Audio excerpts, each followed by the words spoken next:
Well, after 2 years of war, Israel's battle to restore its public image is absolutely crucial. Diplomat Sharren Haskel is emerging as one of Israel's most effective weapons in the media war. John Jessup introduces us to this rising star in Israeli politics. So sorry, Kenny, there's actually alarms. We need to find cover. Whether facing cameras, I'm on my way now to Manchester, or racking up frequent flyer miles on the world stage, Sharren Haskel sees herself as a defender of the Jewish state and unafraid to name Israel's greatest threat. We understand there is a war. There's a world war between radical Islam and Western civilization values, and we know on our skin and scars what it means to fight for your freedom.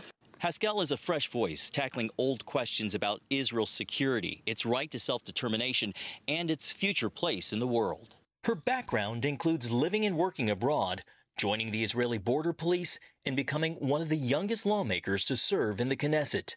While those experiences enhance her resume as a diplomat, Haskel mostly credits her Jewish heritage, which includes a grandfather who survived Auschwitz. go next to the wall. Everybody close to the walls. That background explains her willingness to challenge today's media critics. What would you do if your daughter would have been abducted into the dungeons of torture, being raped, abused physically, emotionally? What would you do as a mother to bring her back home? Scold world leaders for staging a walkout at the United Nations. This is not only an insult to Israel, it is a betrayal of the very mission the UN claims to serve. And skewer supporters of Palestinian statehood, describing it as a gift to Hamas for the October 7th attack on Israel. The recognition of a Palestinian state by France, the United Kingdom, Canada, Australia, and others is a shameful reward for terrorism. You are either on the side of Israel or on the side of Hamas. There is no middle ground. She's also highlighting the rising tide of anti-Semitism, recently traveling to the UK and blaming the British government for the murders of 2 people at a synagogue on Yom Kippur. I'm absolutely appalled and heartbroken by the tragedy and the terrorist attack that happened here on the holiest day in Jewish calendar, in Yom Kippur. In September, she welcomed the largest delegation of American politicians to visit Israel. Our cameras were there when she planted trees as a show of solidarity with each of the 50 states. That visit points to another aspect of the job, trying to convince tourists to return after COVID and 2 years of war. For the Christian community, it's important for us that they come and they see it. They see the history. They see the archaeological sites. They see the forensic evidence of the Bible. Haskel, once a critic of Netanyahu and a former member of his Likud party, balances her independent streak with being practical. That's made her attractive among younger Israelis.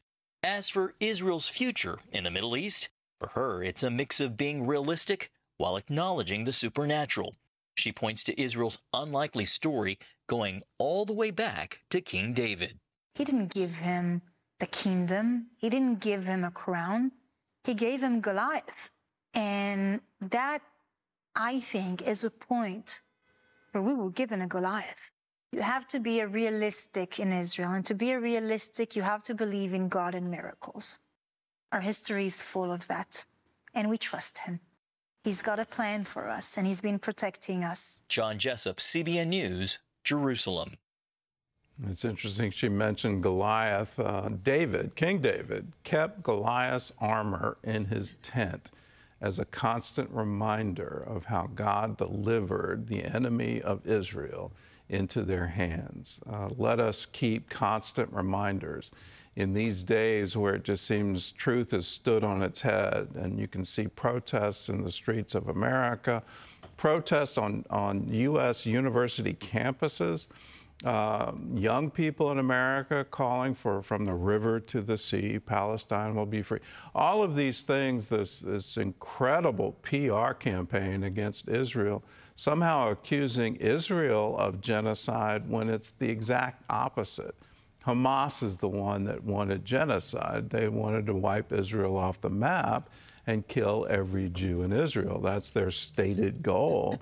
Let's recognize truth here, and let's make sure that we stand with Israel.